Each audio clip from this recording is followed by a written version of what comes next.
नमस्कार बच्चों, अपना लेसन चल रहा है रिटायरमेंट और डेथ ऑफ ए पार्टनर। उसमें अपना जो टॉपिक चल रहा है वो है मृतक साझेदार या निवृत्त साझेदार को भुगतान,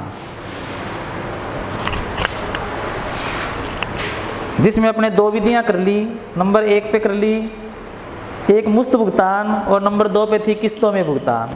अभी अपने तीसरी विधि देखो, एन्युटी सस्पेंस द्वारा भुगतान या वार्षिक उचंती खाते द्वारा भुगतान। तो देखो, किस्तों में भुगतान जब करते हैं तो अपने उसके लिए पार्टनर लोन अकाउंट बनाते हैं, और जब एन्युटी सस्पेंस अकाउंट बना के अपने भुगतान करते हैं उसमें भी क्या करते हैं, भुगतान किस्तों में किया जाता है। लेकिन एक निश्चित राशि प्रत्येक वर्ष मृतक साझेदार को दी जाती है।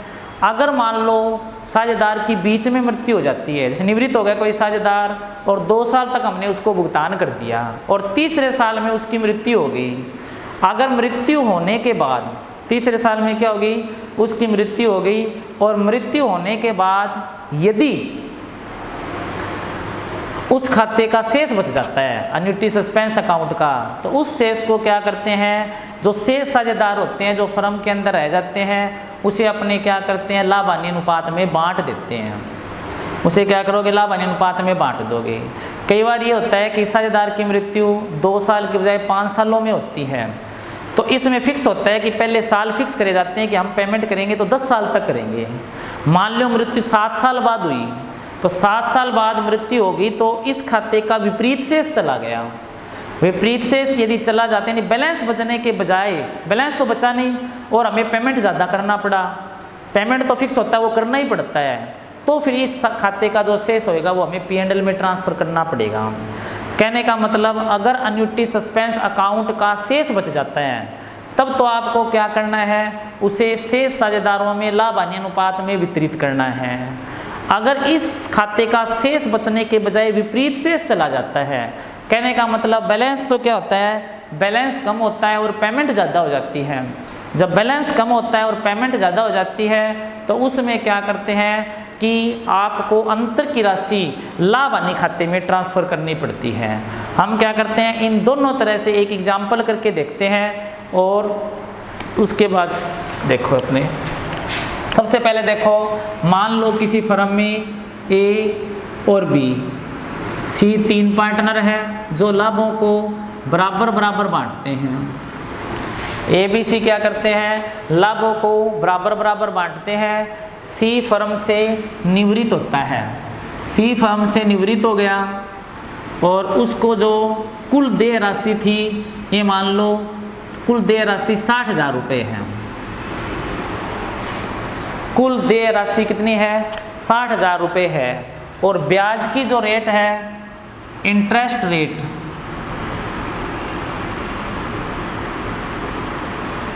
इंटरेस्ट रेट है वो 10% है। इंटरेस्ट रेट 10% है और देय राशि कितनी है, 60,000 रुपये है। अब इन्होंने फिक्स कर लिया कि प्रत्येक साल C को 15,000 रुपये वार्षिक पेमेंट करना है।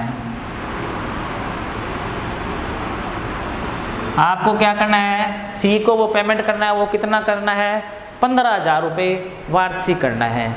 ये C का पेमेंट है 15,000 रुपये वार्षिक, ठीक है।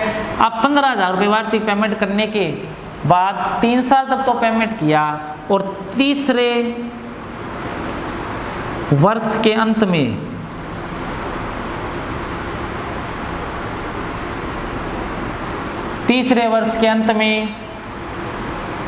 C की मृत्यु होगी। पहले ये मान लेते हैं कि C की मृत्यु कब हुई है, तीसरे वर्ष के अंत में हुई है। C की मृत्यु कब हुई है, तीसरे वर्ष के अंत में C की मृत्यु होगी।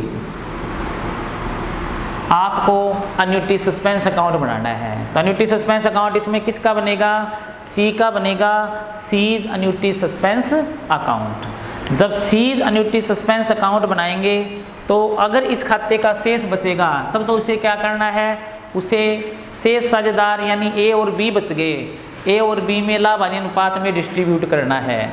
अगर इस खाते का विपरीत शेष हो जाए, अगर इस खाते का विपरीत शेष हो जाए तो फिर आपको क्या करना है, उसे प्रॉफिट एंड लॉस अकाउंट में ट्रांसफ़र करना है। अब अपने इस सवाल को दोनों तरह करके देखते हैं। पहले मान लेते हैं कि तीसरे वर्ष के अंत में सी की मृत्यु होगी। फिर ये मान रहे हैं यदि मृत्यु 5वें वर्ष में हो, 5वें वर्ष के अंत में हो, या 5 की जगह आप छठा मान लो कि छठे वर्ष के अंत में क्या है, सी की मृत्यु हो रही है। पहले अपने मानते हैं तीसरे वर्ष के अंत में मृत्यु हुई है। आपको अन्युटी सस्पेंस बनाना है, अन्युटी सस्पेंस अकाउंट।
तो देखो अन्युटी सस्पेंस अकाउंट बनाया।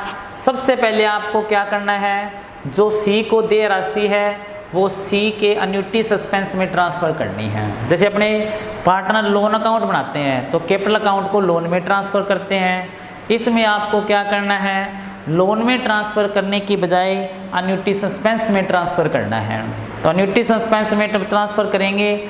मान लो मृत्यु है वो 1 अप्रैल 2015 को वह निवृत्त हुआ और उसकी मृत्यु है वो 30/15/16 यानी उसकी मृत्यु हो गई 31 मार्च 2018 को।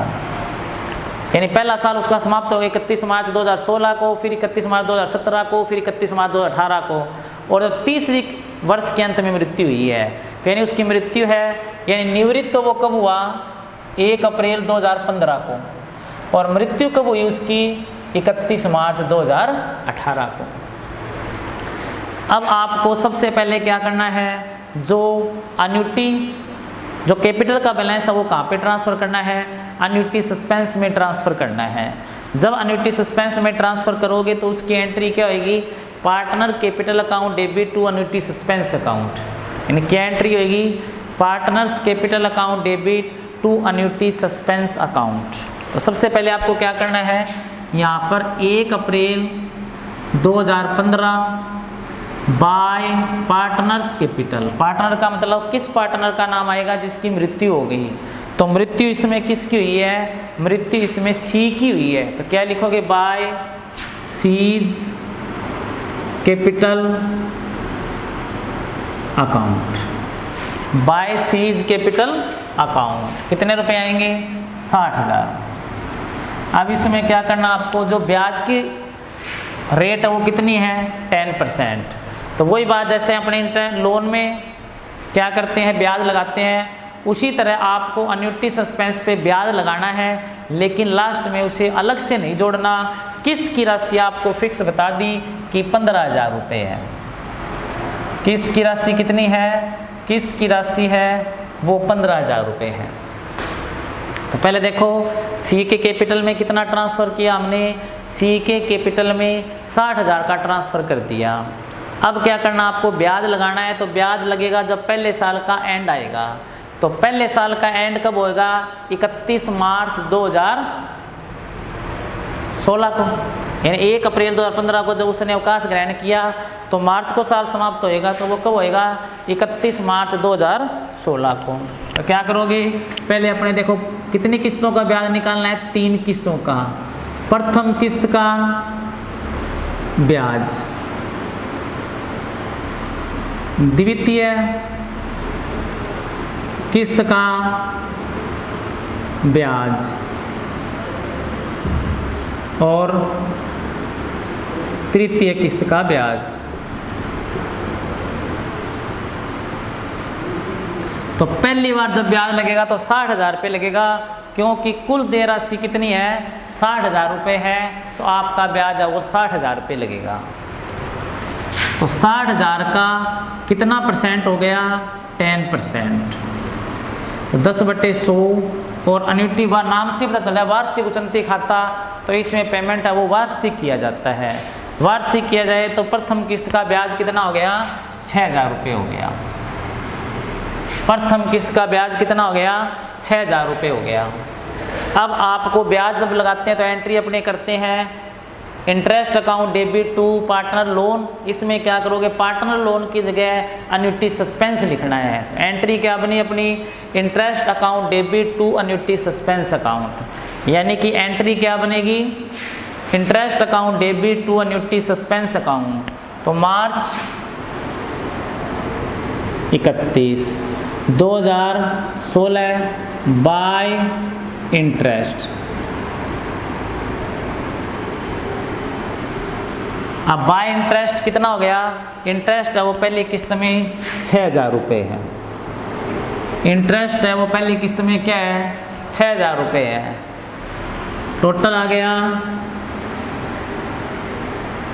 66,000। टोटल कितना आ गया? 66,000 आ गया। अब किस्त की राशि फिक्स है, इसमें किस्त क्या है? फिक्स होती है। तो फिक्स है वो किस्त की राशि कितनी दे रखी है? किस्त की राशि 15,000 रुपये है। आपको क्या करना है? 31 मार्च 2016 को 15,000 रुपये चुकाने हैं। तो क्या करोगे? मार्च 31, 2016 टू बैंक।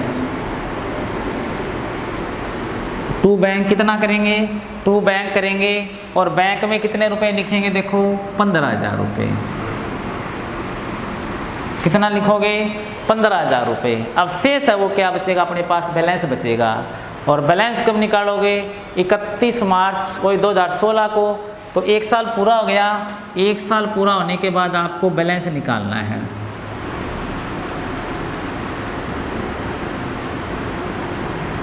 तो 66,000 आ गया। 66,000 में से 15,000 गए तो टू बैलेंस CD। तो 66 में 15 गए, कितने बच गए? 51,000। 66 में से 15 गए, कितने बच गए? 51,000। तो 51,000 बच गए। अब क्या करोगे? 1 साल पूरा इसको आगे लाएंगे। 1 अप्रैल 2016 by balance BD। By balance BD। तो बैलेंस कितना है? बैलेंस है अपना 51,000 का। बैलेंस कितना है? 51,000 का है। ठीक है। अब क्या करोगे? 51,000 का ब्याज निकालना है आपको। ब्याज कितने का निकलेगा? 51,000 का। तो यहाँ पे देखो द्वितीय किस्त अपनी कितने की हो गई? 51,000 की। ब्याज की रेट क्या है? 10%। तो कितना आ गया? 5100 रुपये आ गया। कितना आ गया? 5100। अब आपका द्वितीय किस्त का ब्याज है वो 5100 आ गया। ठीक है। तो वो कब लगेगा? जब 1 साल पूरा होएगा और 1 साल पूरा कब होएगा? 31 मार्च 2016 को। तो मार्च 31 बाय इंटरेस्ट। इंटरेस्ट कितना है? 5100 रुपये, तो यहाँ पे आएगा 5100 रुपये। इंटरेस्ट कितना है? 5100 रुपये, तो 5100 रुपये आ गया। उसके बाद क्या करना आपको, देखो टोटल हो गया 56,100। टोटल कितना हो गया? 56,100 रुपये हो गया। अब 56,100 रुपये टोटल है। पेमेंट कितनी करनी है? प्रत्येक साल आपको 15,000 की पेमेंट करनी है। पेमेंट कितनी करनी है? 15,000 की करनी है। तो 15,000 की जब पेमेंट करोगे तो शेष बैलेंस बचेगा, उस पे आगे ब्याज लगाएंगे। तो पहले पेमेंट करोगे, पेमेंट फिक्स है, ब्याज इसमें अलग से नहीं जोड़ना। तो ब्याज अलग से नहीं जोड़ने का मतलब है कि पेमेंट फिक्स हो गया कि पेमेंट आपको 15,000 की करनी है। तो 15,000 लिखेंगे यहाँ पर मार्च 31 2000, यहाँ पे कितना आएगा? 17, तो 2017 आ गया। क्या लिखोगे? To bank. क्या लिखना आपको? To bank. और पेमेंट कितने की है? 15,000 की है। पेमेंट कितने की? 15,000 की। अब फिक्स है, शेष है वो बैलेंस निकालो। तो बैलेंस कितना हो गया? देखो टू बैलेंस CD। टोटल कितना करेंगे? देखो पहले तो टोटल हो गया 56,100 रुपये। अब 56,100 में से 15,000 घटा दो। जब 56,100 में से 15,000 घटाएंगे तो शेष बचेगा अपना 41,100 रुपये। शेष कितना बचेगा? 41,100 रुपये। अभी मृत्यु नहीं है कि 2 साल कंप्लीट हुए हैं, मृत्यु उसकी कब हुई है? 3रे वर्ष के अंत में हुई है। अभी आपको 1 साल और करना है। 1 साल और करने के लिए क्या करोगे? आप इस बैलेंस को आगे ले जाओगे। अब आपको क्या करना है? इस बैलेंस को फिर आगे ले जाना है। तो कब ले जाओगे? 1 अप्रैल 2017, ठीक है, बाय बैलेंस BD। क्या करोगे? बाय बैलेंस BD कितने का? 41,100 रुपये का। कितने रुपए का? 41,100 रुपये का। अब आपको तृतीय किस्त का ब्याज निकालना है। तो तृतीय किस्त का ब्याज निकालोगे 41,100 गुणा में 10%, तो कितना आ गया? 4110 रुपये आ गया। ब्याज कितना आ गया? 4110 रुपये। तो यहाँ पे लिखेंगे बाय इंटरेस्ट 4110 रुपये।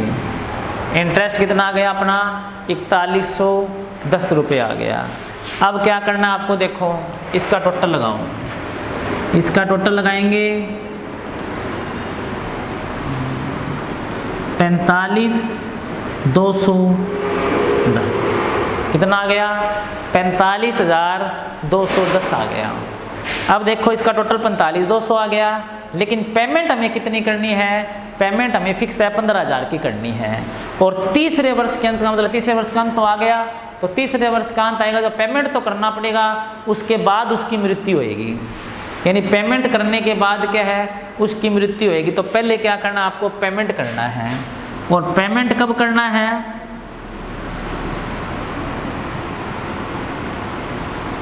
पेमेंट करना है मार्च 31, 2018। तो मार्च 31 कितना आएगा? 2018। तो कितने रुपए आ गया? पेमेंट फिक्स है। पेमेंट कितना करना आपको? टू बैंक कितने रुपए का पेमेंट करना है? पेमेंट करना है आपको 15,000 का। अब ये कहते हैं कि तीसरी किस्त के तुरंत पश्चात, इन तीसरे वर्ष के अंत में क्या हो गया, सी की मृत्यु हो गई। अब देखो अभी भी इस खाते का शेष बचा हुआ है, उधर टोटल कितना आ गया, 45,210 रुपये। टोटल कितना आया है, 45,210 रुपये आया है। अब 45,210 में से 15,000 तो हमने पेमेंट कर दिया, हमारे पास बचा 26,210 रुपये बच गए और उसकी मृत्यु हो गई। तो देखो लोन अकाउंट में और एन्युटी सस्पेंस में डिफरेंस क्या होता है, लोन में और एन्युटी सस्पेंस में क्या डिफरेंस होता है कि लोन में तो चाहे मृत्यु हो जाए हमें वो राशि पेमेंट करनी पड़ती है, चाहे उसके उत्तराधिकारी को करें, लेकिन एन्युटी सस्पेंस में यदि बैलेंस बच जाता है तो बैलेंस शेष साझेदार, जैसे सी की मृत्यु होगी तो शेष कौन बचा, ए और बी बचा। शेष कौन बचा, ए और बी बचा, इसलिए वो पेमेंट आपको ई और बी को ही करनी है। कहने मतलब उसका जो बैलेंस बचा वो आपको डिस्ट्रीब्यूट करना है, किन साझेदारों में, पुराने साझेदारों में, और पुराने साझेदारों में जब डिस्ट्रीब्यूट करेंगे तो वो कितना आएगा, इक्वल करना है। इक्वल का मतलब पर प्रत्येक बार आपको इक्वल नहीं करना, आपको इक्वल तो इसमें रेशियो दे रखा है, यानी उनका जो रेशियो है उस रेशियो में करना है, और रेशियो इनका क्या है, रेशियो इनका बराबर बराबर है, तो बराबर बराबर करना है। तो क्या लिखोगे इसी तारीख को, to A's capital account, to B's capital account. A और बी में क्या करेंगे, उनका जो रेशियो है उसमें बांट देंगे। कितना कितना आएगा देखो, ए को प्राप्त राशि,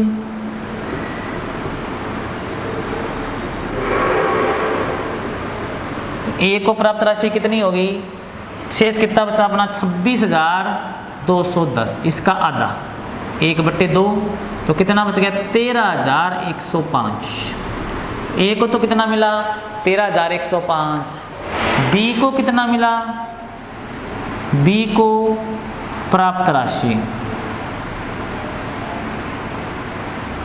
वो भी इतने सेम मिलेगा, 26,210 इंटू में 1/2, 13,105।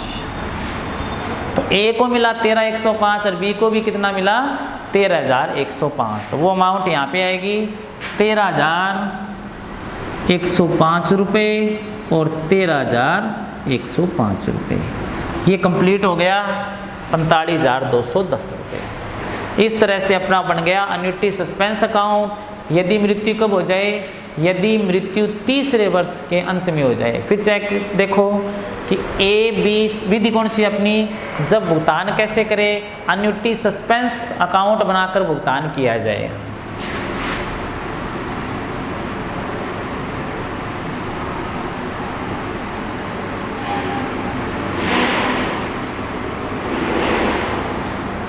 एन्युटी सस्पेंस अकाउंट बनाकर भुगतान किया जाए। सबसे पहले क्या करते हैं, देखो जितनी देय राशि है, देय राशि कितनी है इसमें 60,000 रुपये, वो क्या करेंगे एन्युटी सस्पेंस में ट्रांसफ़र करेंगे।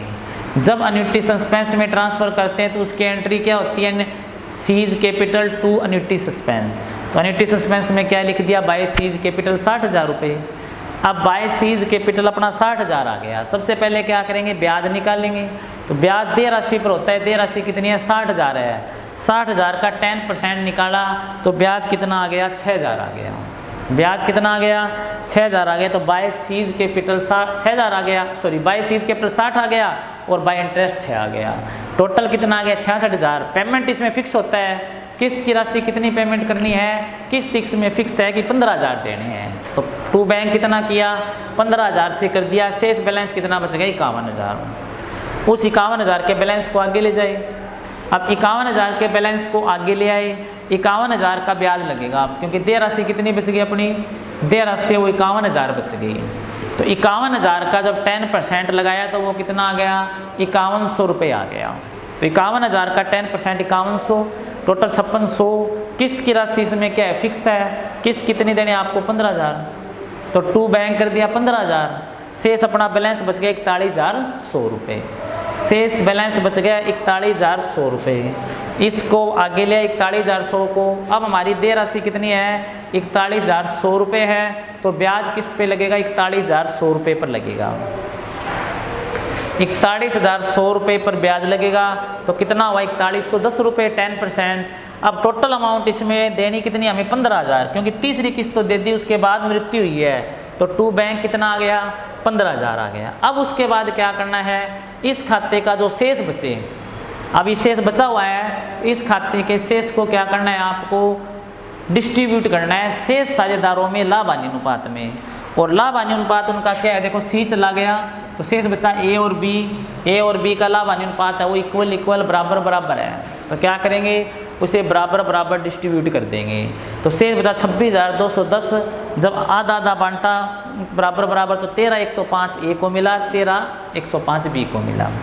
अब ये तो जब हो गया, जब इसका शेष बच गया। कई बार क्या होता है इसमें जस्ट उल्टा हो जाता है, जैसे मान लो मृत्यु 6 साल बाद हुई, आगे बैलेंस इसका 26,210 बचा, इस बैलेंस को आगे ले गए, फिर 15 चुकाएंगे, फिर मृत्यु नहीं हुई, फिर 15 चुकाएंगे, फिर ब्याज चुकाएंगे। ऐसा करते करते क्या हो जाता है कि इस खाते का उल्टा बैलेंस हो जाता है।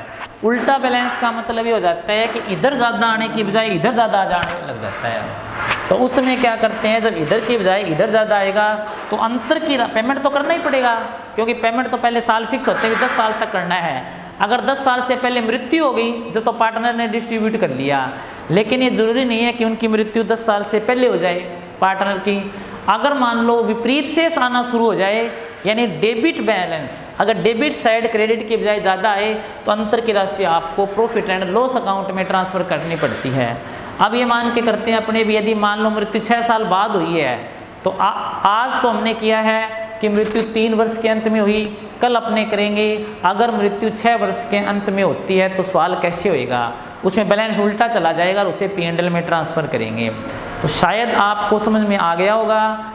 आज के लिए इतना ही और धन्यवाद। कल बाकी अपने करेंगे 6 वर्ष के अंत में यदि मृत्यु हो जाए।